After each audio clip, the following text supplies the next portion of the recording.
বাংলাদেশে ভয়াবহ চলছে, কোনো জননিরাপত্তা নাই। 54 বছরের সবচেয়ে একটা নির্দিষ্ট সময় এই 5 আগস্টের পরে এই বর্তমান সময়গুলো পার হচ্ছে। স্বরাষ্ট্র মন্ত্রণালয় স্বাধীন মন্ত্রণালয় না, উনি জাস্ট একটা পুতুল। তারেক দিয়ে আসছে, অনেকে আনন্দ উল্লাস করতেছে। আমি মনে করি আনন্দ উল্লাস এটা কিছুই না, এটা একটা অতিরঞ্জিত উৎসাহিত। আমি আনন্দ ওইদিনই পাবো যে স্বাধীনতার 54 বছরে যতগুলা রাষ্ট্রপ্রধান হয়েছে, দুজনকে তো হত্যা করা হয়েছে, এরশাদ জেল খাটতে করতে সে খালেদা একই অবস্থা, শেখ হাসিনারও একই অবস্থা, পালিয়ে যাইতে হলো। যদি এই তারেক রহমান বা পরবর্তী যেই সরকার আসুক, আসার পরে 5 বছর সুন্দরভাবে আইন শৃঙ্খলা ভাবে সুন্দর কিছু দেশের কর্মসংস্থান সাধারণ জনগণের জন্য কাজ করবে, আমি তাকে সাধুবাদ জানাবো। বর্তমান পরিস্থিতি যেটা দেখতেছি, বাংলাদেশে ভয়াবহ চলছে এবং কি কোনো জননিরাপত্তা নাই, প্রশাসন থেকে শুরু করে কারোই কোনো নিরাপত্তা নাই।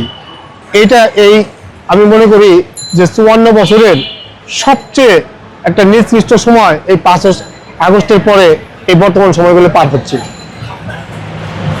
কারণ কি? কারণ হচ্ছে আমাদের দেশে স্বরাষ্ট্র মন্ত্রণালয় স্বাধীন মন্ত্রণালয় না। কারণ স্বরাষ্ট্র মন্ত্রণালয়ে একজন প্রতিবন্ধী থাকে, উনি জাস্ট একটা পুতুল। আর স্বরাষ্ট্র মন্ত্রণালয়ের পূর্ণমন্ত্রী দায়িত্ব পালন করে যিনি রাষ্ট্রপ্রধান থাকে, উনি। এই কারণে হলো আমাদের দেশের এই অবস্থা। আজকে দেশে তারেক দিয়ে আসছে, অনেকে আনন্দ উল্লাস করতেছে। আমি মনে করি আনন্দ উল্লাস এটা কিছুই না, এটা একটা অতিরঞ্জিত উৎসাহিত। কারণ আমি আনন্দ ওইদিনই পাবো যদি আমি একটু পিছনে ফিরে যাই, যে স্বাধীনতার 54 বছরে যতগুলা রাষ্ট্রপ্রধান হয়েছে, কেউ দুজনকে তো হত্যা করা হয়েছে, এরশাদ জেল খাটতে করতে শেষ, খালেদা একই অবস্থা, শেখ হাসিনারও একই অবস্থা, পালিয়ে যাইতে হলো। তো যদি এই তারেক রহমান বা পরবর্তী যেই সরকার আসুক, আসার পরে 5 বছর সুন্দরভাবে আইন শৃঙ্খলাভাবে সুন্দর কিছু মিলিয়ে দেশের কর্মসংস্থান সাধারণ জনগণের জন্য যে সরকার কাজ করবে, আমি তাকে সাধুবাদ জানাবো। আর আরো বেশি আনন্দ আমি না, শুধু 18 কোটি মানুষ আনন্দ পাবে যে যদি ওই সরকার পতন হওয়ার পরে আরেকটা সরকার আসে, আসার পর এই সরকারের লোকজন যদি লুটপাটের মামলা না খায়, দেশ থেকে পলাইতে নেওয়া হয়, জেলে যেতে নেওয়া হয়, আবার তারেক রহমানের আবার ওই নির্বাচনে যদি না যেতে হয়, তখনই আনন্দ দিতে পারবো।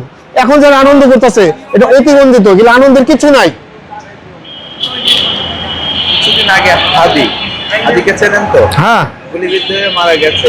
এটা আপনি কিভাবে দেখেন? সে আর তখন এমপি প্রার্থী ছিলেন। আমি এটা নিয়ে আমি আরো বক্তব্য দিচ্ছি, আমার সাংবাদিক লাইভে মঞ্চে, আমি ওখানে উত্তর দিচ্ছি। এটা হচ্ছে এই যে ছাত্ররা যে দল গঠন করছে, এই ছাত্র দলকে অনেকেই কিন্তু মানে মাইনে নিতে পারতেছে না। আর আমি মনে করি কি যে ছাত্র দল গঠন করছে, এটাকে আমি সাধুবাদ জানাই। কেন সাধুবাদ জানাই? আমাদের দেশে যত রাজনৈতিক দল আছে প্রত্যেকে অকেজো হয়ে গেছে, যার কারণে তারা রাজনৈতিক দল গঠন করছে।